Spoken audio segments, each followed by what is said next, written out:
बच्चों, जब मन पहली बार रुकता है तो उसे शांति नहीं मिलती, जिससे उसे असहजता मिलती है। और यही वो क्षण है जहां ज्यादातर लोग पीछे हट जाते हैं। मन कहता है ये सही नहीं लग रहा, कुछ और कर लेते हैं, यह तरीका मेरे लिए नहीं है। पर जो इस असहजता के साथ थोड़ी देर बैठ जाता है, वही मनुष्य अपने भीतर के शत्रु को पहचान लेता है। मन को साधना किसी एक दिन का काम नहीं है, ये रोज का युद्ध है। और युद्ध में हर दिन जीत नहीं होती, कभी मन हारता है, कभी तुम हारते हो, पर जो हर दिन मैदान में उतरता रहता है, विजय उसी की होती है। अब एक बात समझो, मन को रोका नहीं जाता, मन को दिशा दी जाती है। यदि मन को खाली छोड़ दोगे तो वह भटकेगा, यदि मन को डर दिखाओगे तो वह भागेगा, पर यदि मन को कर्तव्य दिखाओगे तो वह झुक जाएगा। इसलिए पढ़ाई से पहले ये मत सोचो आज कितना पढ़ना है, यह सोचो आज मुझे अपने मन को कितनी देर बैठाना है। पढ़ाई का पहला लक्ष्य पन्ने नहीं होते, पहला लक्ष्य बैठना होता है। जो बच्चा हर दिन तय समय पर बैठना सीख लेता है, उसका मन धीरे धीरे उसी समय शांत होने लगता है। मन भी शरीर की तरह है, उसे अनुशासन सिखाना पड़ता है। अब उस आलस्य को देखो जिसे तुम अपना स्वभाव समझ बैठे हो। आलस्य थकान से नहीं आता, आलस्य आता है जब मन को अर्थ नहीं दिखता। जिस दिन मन को यह समझ आ गया कि ये पढ़ाई मेरे जीवन को दिशा देगी, उस दिन आलस्य अपने आप कमजोर पड़ने लगता है। यही कारण है कि बिना उद्देश्य की पढ़ाई कभी टिकती नहीं। और उद्देश्य नंबर नहीं होते, उद्देश्य होता है अपने जीवन को किसी दिशा में ले जाना। अब एक और सत्य, जो मन दिन भर इधर उधर बिखरा रहता है, वह रात को भी शांत नहीं हो पाता। इसलिए पुराने समय में सोने से पहले नाम स्मरण कराया जाता था। नाम इसलिए नहीं कि ईश्वर को याद दिलाया जाए, नाम इसलिए कि मन को एक बिंदु पर लाया जाए। जब मन एक ही नाम पर कुछ देर टिकता है तो भीतर की हलचल धीरे धीरे शांत होने लगती है। और शांत मन में जो ज्ञान जाता है वह मिटता नहीं। पढ़ते समय यदि मन भागे तो उससे लड़ो मत, बस उसे वापस ले आओ। बार बार यही अभ्यास है, यही साधना है। कुछ दिन बाद तुम देखोगे मन पहले जितना दूर नहीं जाता, ध्यान थोड़ी देर अपने आप ठहरने लगता है और वहीं से स्मरण शक्ति जागने लगती है। याद रखना, ज्ञान को पकड़ने के लिए जोर नहीं चाहिए, स्थिरता चाहिए। जो बच्चा धीरे धीरे पढ़ता है पर रोज पढ़ता है, वही आगे जाता है। अब उस भय की बात, जो भीतर छुपा रहता है, अगर असफल हो गए तो असफलता कोई अभिशाप नहीं है। असफलता मन को मजबूत करने की पहली सीढ़ी है। जो कभी गिरा ही नहीं, वह कभी चला भी नहीं। श्री कृष्ण ने अर्जुन को कभी आश्वासन नहीं दिया कि युद्ध आसान होगा। उन्होंने बस इतना कहा, तुम अपना कर्तव्य मत छोड़ो, परिणाम अपने आप आएगा।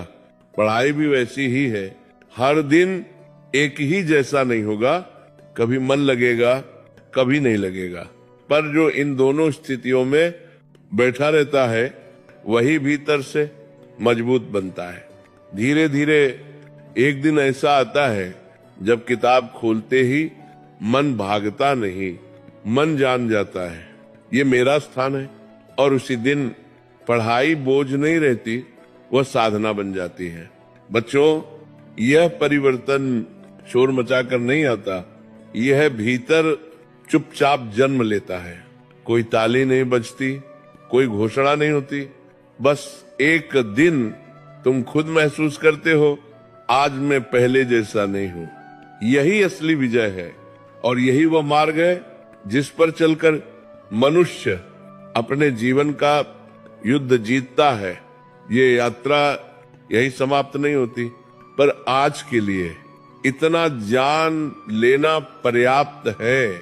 जो मन को साध लेता है उसके लिए कोई भी लक्ष्य असंभव नहीं रहता, और जो अपने कर्तव्य से पीठ नहीं फेरता, समय उसी का सम्मान करता है। और इसलिए बेटा, जब मन बार बार भागता है तो उससे नाराज मत होना।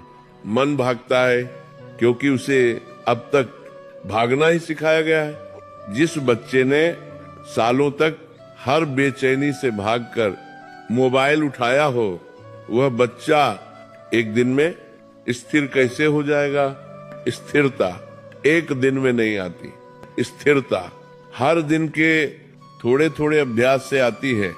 अब यहाँ एक बात बहुत ध्यान से समझो, पढ़ाई में मन न लगने का सबसे बड़ा कारण ये नहीं है कि विषय कठिन है।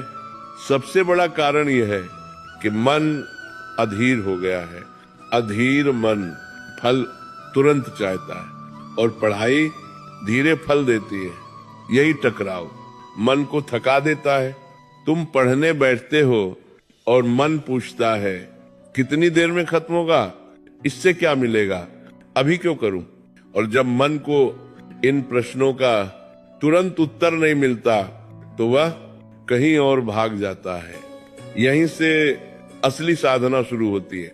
पढ़ाई का अभ्यास किताब से नहीं, प्रतीक्षा से शुरू होता है। प्रतीक्षा बिना फल देखे बैठे रहने की। जो बच्चा ये सहना सीख लेता है कि अभी आनंद नहीं मिलेगा, वही आगे चलकर वह आनंद पाता है जिसके लिए लोग तरसते हैं। अब उस आलस्य की बात जिसे तुम अपना स्वभाव समझ बैठे हो, आलस्य शरीर की थकान नहीं है। आलस्य मन का विद्रोह है। मन कहता है मैं इतना क्यों करूं, बाकी लोग भी तो नहीं करते। और यहीं से तुलना जन्म लेती है। तुलना मन को सबसे ज्यादा कमजोर करती है। जो अपने रास्ते से नजर हटाकर दूसरों को देखने लगता है, वह अपने ही कदम डगमगा देता है। पढ़ाई दौड़ नहीं है, ये अपने आप से प्रतिस्पर्धा है। यदि आज तुम कल से थोड़ा बेहतर बैठे तो यही पर्याप्त है। यदि आज 5 मिनट भी मन को रोक पाए तो यही जीत है। छोटी जीतें ही बड़ी विजय का मार्ग बनाती हैं। दोस्तों, अब एक और गूढ़ बात, मन को जब अर्थ नहीं दिखता तो वह कठिन काम छोड़ देता है।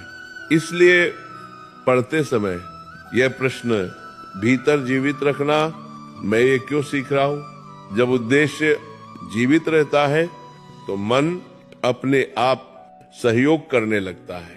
इसीलिए पुराने गुरुकुलों में पढ़ाई से पहले जीवन का अर्थ समझाया जाता था। इन्हीं प्रतियों को पहले बताया जाता था, तुम कौन हो, क्यों हो और कहाँ जाना है। किताब बाद में खुलती थी, आज उल्टा हो गया है। किताब पहले खुलती है पर दिशा नहीं होती, और बिना दिशा का ज्ञान मन में टिकता नहीं। यही कारण है कि एक ही विषय को बार बार पढ़ने पर भी अंदर कुछ खाली सा लगता है। खालीपन ज्ञान की कमी नहीं, दिशा की कमी है। अब ध्यान से सुनो, मन को साधने का अर्थ, मन को साधने का अर्थ मन को दबाना नहीं है। मन को साधने का अर्थ है मन को उसी काम में सम्मान देना जो तुम कर रहे हो। जब तुम पढ़ो तो पूरे मन से पढ़ो, और जब थक जाओ तो पूरे मन से थोड़ी देर रुक जाओ। बीच में भटकना सबसे अधिक हानि करता है। यही कारण है कि थोड़ी देर पूरे मन से पढ़ा गया ज्ञान घंटों की अधूरी पढ़ाई से ज्यादा गहरा उतरता है। अब यहाँ मन की एक और चाल समझो। मन अकेलेपन से डरता है, और पढ़ाई अकेलेपन का अभ्यास है। इसीलिए शुरुआत में मन बेचैन होता है, पर जो इस बेचैनी को भागकर नहीं बैठकर देख लेता है, वही मन के रहस्य को समझने लगता है। धीरे धीरे एक समय आता है जब वही अकेलापन डर नहीं देता बल्कि शक्ति देता है, और उसी क्षण पढ़ाई बोझ नहीं सहारा बन जाती है।